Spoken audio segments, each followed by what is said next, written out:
775 here. I have filmed nothing, and we've just been working. We had a little frustration here. We had a skid steer delivered for post pounding, and it was a 76 model. I said I need a 770, and it just wouldn't work. It wouldn't lift up the driver to move it, and it just didn't have, well, it was lacking about 20 horsepower. So we finally got another rental company to deliver us a 770 when we needed. We were able to pound the post right in. So we lost about 4 hours, and trying to make some lemonade out of it. So we're here at with Custom Smart again.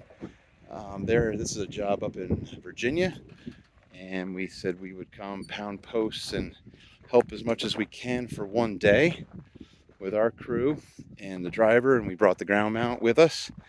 So in theory, we can show up, pound the posts in, build this rack the glass, and leave it for you if you're an installer or a DIYer, because it's really the hardest part, getting those posts right.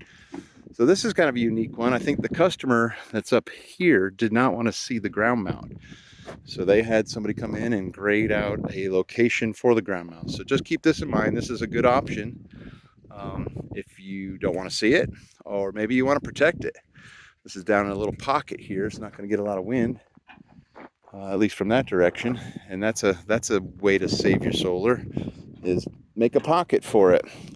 They got about a 400-foot run, so it's a long ways from the house, down in a little graded out area, which makes it nice. You have all the same embedment on the posts. They're down at 8 feet, and it's not going nowhere. These are some monster panels. These are some Trina 530s, I think, 535s maxes, and they are 94 inches long, so they're beasts. So anyway, we got plenty of ground mount. We're going to be lopping these cantilevers off. So just thought I'd film a bit. And what else can I tell you about it? Again, the Sinclair seasonal adjust ground mount, which makes it a little nicer to build because you can flatten it out, so you can not have to lift these super heavy panels that high. That's cool. Here's just a little trick that I have. I start on the west side down there and start laying panels, and I line up the edge of the panel with my little guide here. So just line up the panel with this, eyeball, get it square, and over 62 feet, you're going to be pretty accurate by the time you get down here. If you're off an inch or two, it's not the end of the world, but use something as a guide. People use strings. Strings get in the way. I say strings are dumb. What do you say? So I don't like strings. So we use our eye.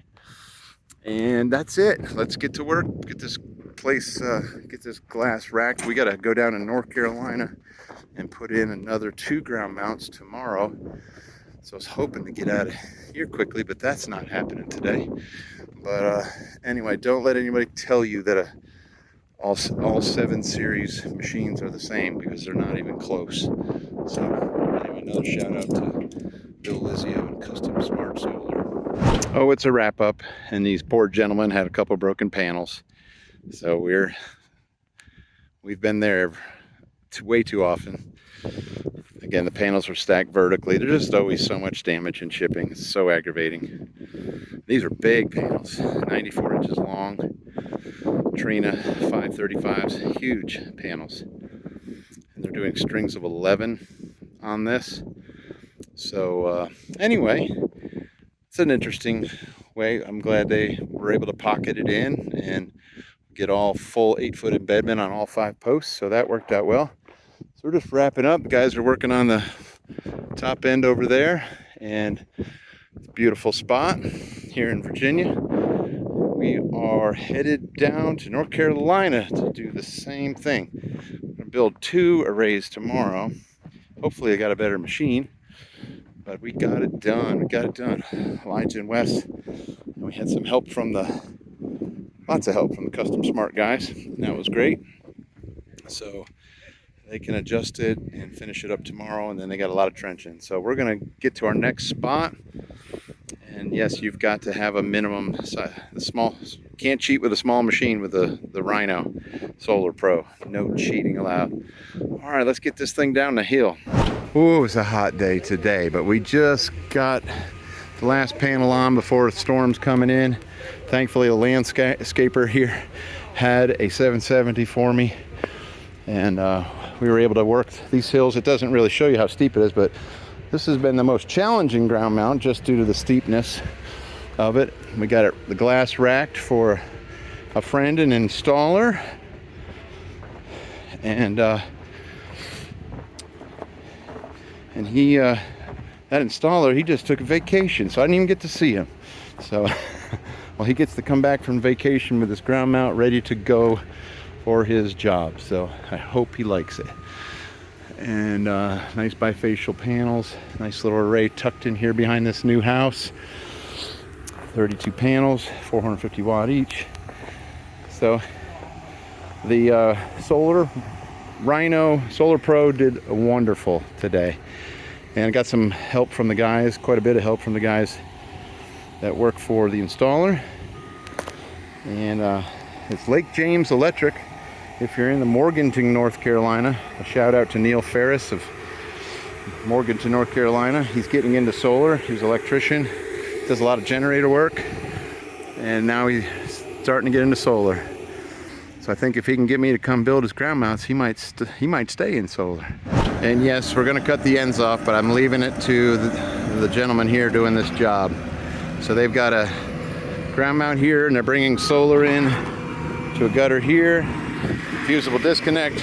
We got two 15Ks, and getting everything dug out by hand.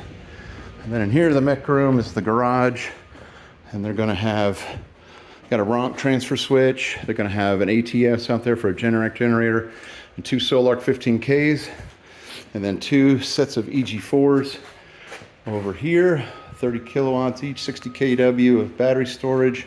We brought them our pull boxes and wire and hooked them up as best we could.